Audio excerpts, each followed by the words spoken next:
வணக்கம் நண்பர்களே. சோஷியல் மீடியாவில் ஒரு சில நாட்களுக்கு முன்னாடி ஒரு வீடியோ வைரல் ஆச்சு. ஒரு போலீஸ் அஃபீஷியல் கவர்மெண்ட் பஸ்ஸில் ட்ராவல் பண்ணும்போது அவருக்கும் பஸ் கண்டக்டருக்கும் ஒரு ஹீட்டட் ஆர்குமெண்ட்டை நம்மளால் பார்க்க முடியுது.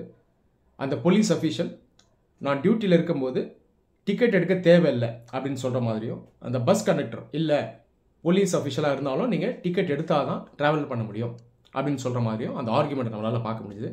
இதுக்கப்புறம் இந்த விஷயம் ஒரு பெரிய சர்ச்சையாக வெடிச்சது. போலீஸ் டிபார்ட்மெண்ட்டுக்கும் டிரான்ஸ்போர்ட் டிபார்ட்மெண்ட்டுக்கும் சில நாட்களாக ஒரு கோல்டு வாரே நடந்தது அப்படின்னு நம்ம சொல்லலாம். ஒரு டிட் ஃபார் டேட் மூவாக போலீஸ் டிபார்ட்மெண்ட் நிறைய டிஎன்எஸ்டிசி பஸ்ஸஸை ஃபைன் பண்ணாங்க அப்படின்னும் ஒரு அலகேஷன் இருக்குது. இந்த இன்சிடென்ட்ஸ் எல்லாம் நீங்கள் பார்த்துருப்பீங்க அப்படின்னு நான் நம்புகிறேன். நம்ம சேனலை ஃபாலோ பண்ணுற நிறைய மெம்பர்ஸ் இந்த இன்சிடெண்ட்டை பற்றி பேச சொல்லி என்கிட்ட கேட்டிருந்தாங்க.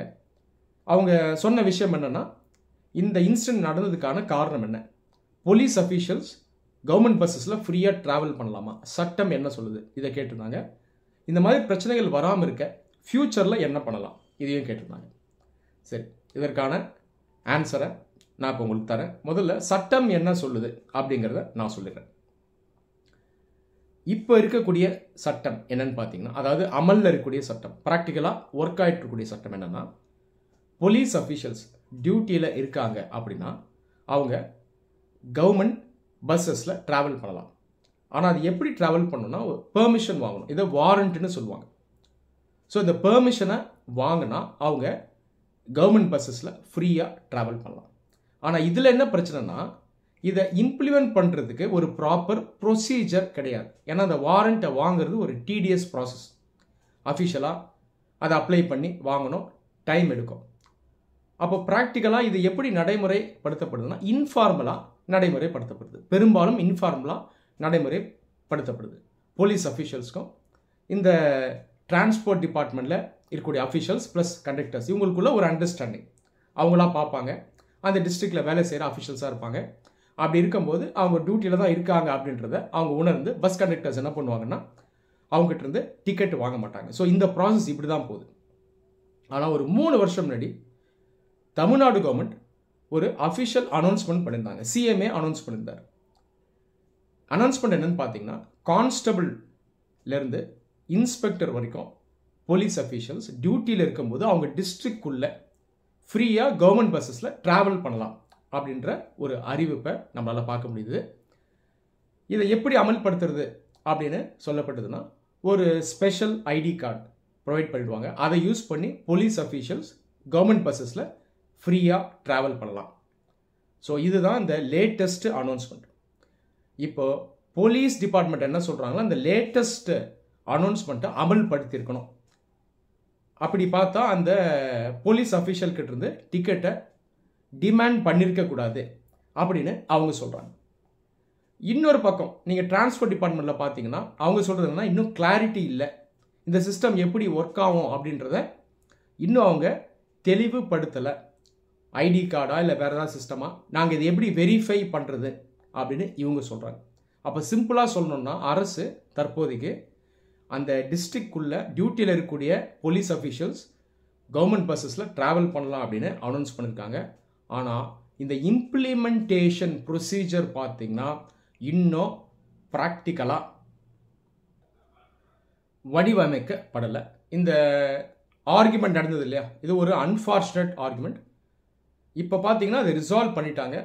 மீடியா ரிப்போர்ட்ஸ் படி டிரான்ஸ்போர்ட் டிபார்ட்மெண்ட்டும் போலீஸ் டிபார்ட்மெண்ட்டும் ஒரு அமீக்கபிள் சொல்யூஷனுக்கு வந்துட்டதா சொல்லப்படுது. அந்த ஆர்குமெண்ட்டில் ஈடுபட்ட அந்த போலீஸ் அஃபீஷியலும் பஸ் கண்டக்டரும் கூட ஒன்றா மீட் பண்ணிட்டாங்க, ஃப்ரெண்ட்லி ஆகிட்டாங்க அப்படின்னும் சொல்லப்படுது. ஸோ இப்போதைக்கு அஃபீஷியல் பொசிஷன் இதுதான். சரி, இது ஃப்யூச்சரில் எப்படி இருக்கிறது கரெக்டாக இருக்கும், என்னுடைய ஒப்பீனியனை நான் சொல்கிறேன். டிரான்ஸ்போர்ட் டிபார்ட்மெண்ட்டும் சரி, போலீஸ் டிபார்ட்மெண்ட்டும் சரி, இந்த 2 டிபார்ட்மெண்ட்ஸும் மக்களுக்கு முக்கியமான சேவையை செய்யக்கூடிய டிபார்ட்மெண்ட்.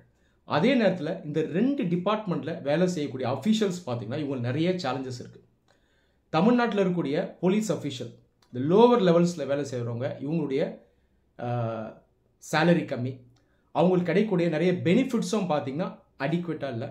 அதே நேரத்தில் நீங்கள் டிரான்ஸ்போர்ட் டிபார்ட்மெண்ட்டில் இருக்கக்கூடிய இந்த ஒர்க்கர்ஸ், பெர்மனண்ட் ஒர்க்கர்ஸ்க்கு ஓரளவுக்கு நல்ல பே பெனிஃபிட்ஸ் இருந்தாலும் மற்றவங்களுக்கு பார்த்தீங்கன்னா ப்ராப்பரான பே, சோஷியல் செக்யூரிட்டி இதெல்லாம் கிடையாது. ஸோ 2 டிபார்ட்மெண்ட்ஸ்க்கும் பார்த்தீங்கன்னா பிரச்சனைகள் இருக்குது. 2 பேருமே விக்டிம்ஸ் தான் அப்படின்னு நான் சொல்லுவேன்.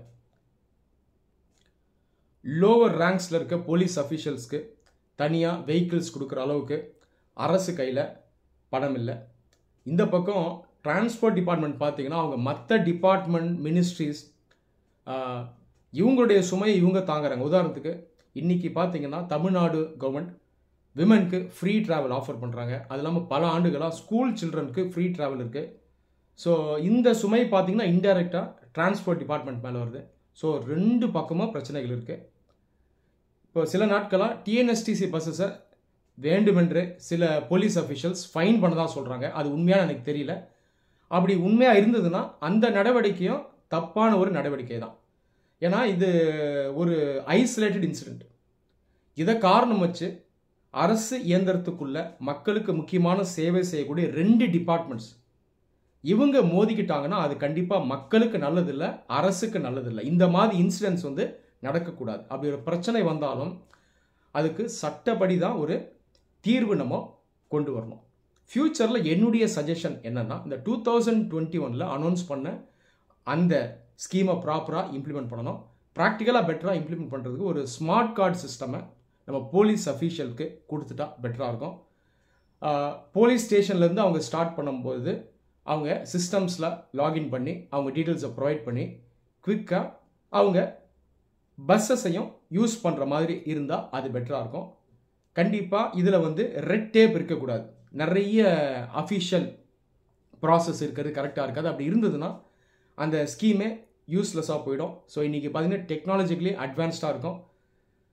இந்த ஸ்கீமை என்னை பொறுத்த வரைக்கும் ஈஸியாக இம்ப்ளிமெண்ட் பண்ணலாம். எந்த அளவுக்கு இதை ஃபாஸ்ட்டாக இம்ப்ளிமெண்ட் பண்ணுறாங்களோ அந்த அளவுக்கு இது போலீஸ் டிபார்ட்மெண்ட்டுக்கு நல்லது. இந்தியாவில் சுதந்திரம் வாங்கினதுலேருந்தே அட்மினிஸ்ட்ரேட்டிவாக ஒரு பெரிய சேலஞ்ச் என்ன தெரியுமா? டிஃப்ரெண்ட் கவர்மெண்ட் டிபார்ட்மெண்ட்ஸ்க்கு நடுவில் ஒரு கோஆர்டினேஷன் கிடையாது. உதாரணத்துக்கு நீங்கள் ரோட்டில் போகிறீங்க, ரோட்டில் ஒரு இடத்துல ரெகுலராக ஆக்சிடென்ட் நடக்குது. அங்கே ஒரு ஸ்பீட் பிரேக்கரோ இல்லை பேரிகேடோ இருந்தால் ஆக்சிடென்ட் நடக்காது அப்படின்ற ஒரு நிலை இருக்குன்னா, இங்கே என்ன பிரச்சனைனா இதை யார் ஹேண்டில் பண்ணுறது? பப்ளிக் ஒர்க்ஸ் டிபார்ட்மெண்ட்டா, இல்லை லோக்கல் பாடியா, இல்லை போலீஸ் டிபார்ட்மெண்ட்டா? இந்த குழப்பத்திலே பார்த்தீங்கன்னா பல மாதம் போவோம், ஆக்சிடென்ட் நடந்துகிட்டே இருக்கும். அதுக்கப்புறம் தான் ஒரு தீர்வு வரும். இப்போ நீங்கள் என்ன புரிஞ்சுக்கணுன்னா, தமிழ்நாட்டில் மட்டும் இல்லை, இந்தியா லெவலில் இந்த கவர்மெண்ட் டிபார்ட்மெண்ட்ஸ் நடுவில் பெட்டரான கோஆர்டினேஷன் இருக்கணும், கோஆப்ரேஷன் இருக்கணும்.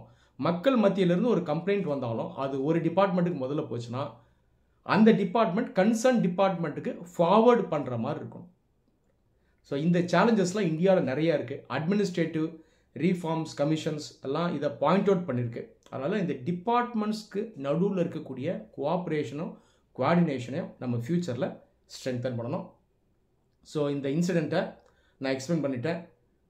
ரூல் என்ன சொல்லுது அதையும் நான் சொல்லிட்டேன்.